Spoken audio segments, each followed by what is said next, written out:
Welcome to Movie Versus. I'm Emily. And I'm just a poor boy. I need lots of sympathy.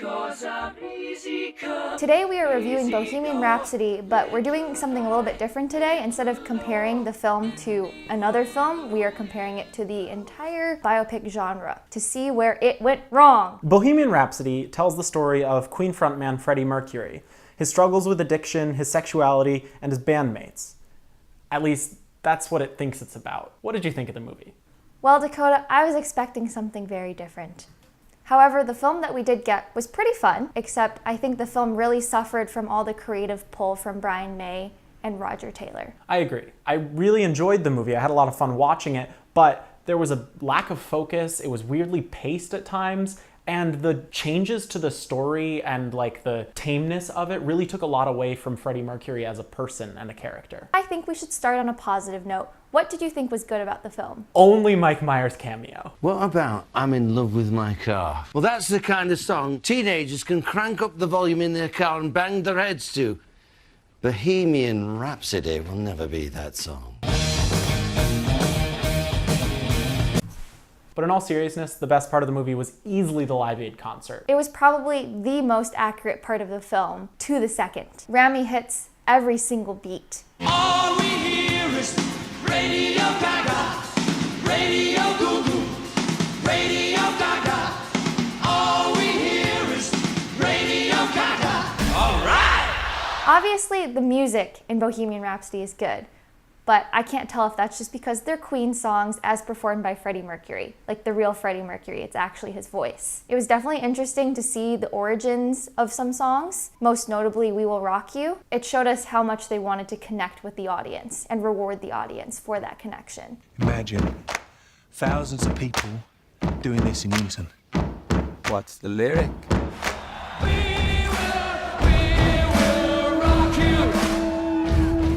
Some other examples were Bohemian Rhapsody. That was really fun to see how they recorded that.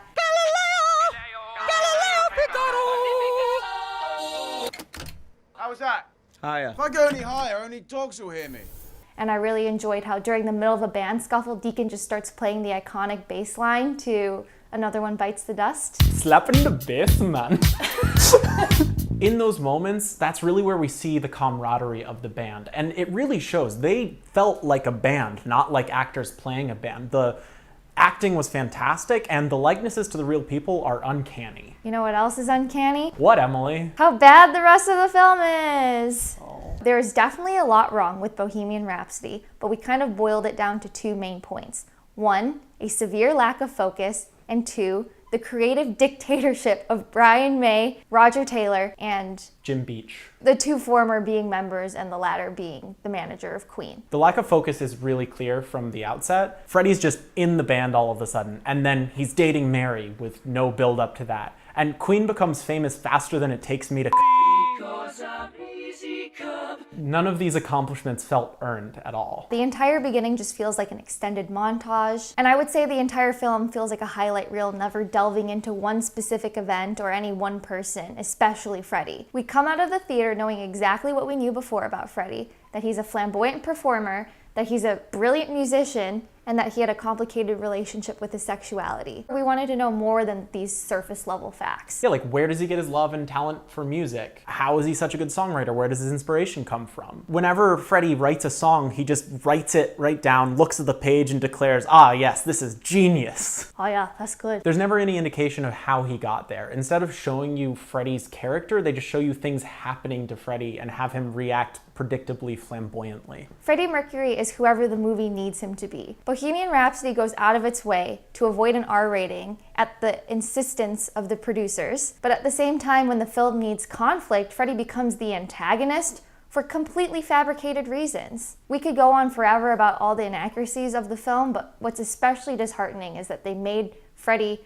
this solo-hungry person who breaks up the band, even though that never happens. Yeah, and the other artists had solo careers before Freddie. Bohemian Rhapsody desperately wants to be a Freddie Mercury biopic, but it also can't help being a Queen biopic. Just when we think we're gonna delve into Freddie's character, May and Taylor remember that they haven't inserted themselves in the movie in a while, and then they do so in a self-aggrandizing way, and it just gets rid of all that character development. At one point in the movie, they're at a press conference and the reporters just keep incessantly asking Freddie Mercury about his sexuality. And the camera kind of gets shaky and hazy and out of focus. The sound gets weird. It's very experimental. And you're thinking, oh wow, you're kind of getting a sense of how Freddie Mercury is feeling. But that kind of never comes back again. And at the end of that scene, the last line is Freddie Mercury saying something like, "Remember, there are other members of the band." You know, in case you forgot that May and Taylor existed for that 2 minutes. The only thing that's really keeping me from hating Bohemian Rhapsody is that every 30 minutes there'll be a good scene like the one that you just described, except in between those scenes is absolute junk. It seems like every scene exists in isolation and just so happens to be strung together. It's like they're trying to tick off boxes in a checklist called, did we read the Wikipedia page for Freddie Mercury? Did we get a strained family life? Did we include 10 Queen songs? Did he date Mary? Was he gay? Did he abuse substances? Did people think he was gay? Did we show 6 of their concerts? Did we show 7 of their concerts? Did we name the rest of the places they toured in word art? Did we demonize Paul enough? Did we show the band forming in a way that's just not true? But most importantly, Did we look good? It's very much a case of quantity over quality. Dakota, my darling, how could Bohemian Rhapsody have been a better movie? Well, to answer that question, I think we have to take a look at some other movies. Ooh, comparison. I don't know if you guys know this, but the other big music film out right now is A Star is Born. That movie, while not based in real life, chooses to focus on Jack and Ally's relationship, which is a great strength of that film. I think some of the strongest emotional moments in Bohemian Rhapsody are between Freddie and Mary, whose performance is amazing, by the way. I think it's really easy to feel for her because she loves him and he just can't quite love her back, and at the same time, he outrageously takes her love for granted. It really tugs at my heartstrings. At times, Bohemian Rhapsody tries to talk about Freddie's relationship with his family, giving us a taste of the conflict between them, but it's just one of way too many conflicts in the film. If the movie had chosen to use the family dynamic and conflict as a through line, I think it would have been way stronger. Take I, Tonya, for example. The whole through line of that movie is her relationship with her mother. And that relationship explains all of the choices that she makes throughout the movie, from the husband she chooses, to her determination to succeed in skating, to the way she handles her scandal. Their relationship keeps the movie on track. Or Bohemian Rhapsody could have taken a page out of Steve Jobs' book, which uses 3 isolated Apple product releases to give us insight into Steve's life and his relationship with others. Maybe Bohemian Rhapsody can take the most influential songs or moments of Queen's career and use those moments to get across the themes the movie tried to tackle. The movie is also too afraid to paint any of the members of Queen in a negative light. The rest of the band are portrayed as pretty much saints, and even though Freddie at times is antagonistic, it's never his fault. Paul is the scapegoat for all the band's problems, and as soon as he leaves the band, everything's all hunky-dory again. Fact, Paul didn't leave the band until after the Live Aid concert in real life.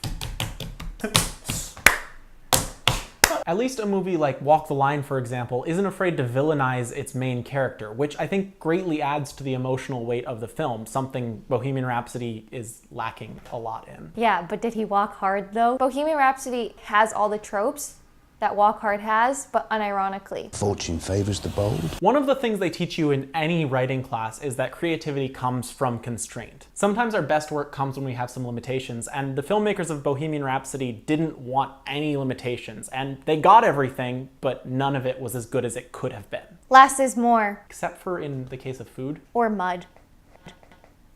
Freddie Mercury's story could have been told a million different ways, but in order for it to succeed as a story, it really needs focus. So, Emily, how many cocks do you give it out of 10? I think it's super difficult to make a successful music biopic because a musician's life is super tumultuous. There's usually drugs, relationships, family life. There's a temptation to do a musician and band justice and include all these themes, but sometimes I think we just need to slam the brakes a little bit. 6 cocks.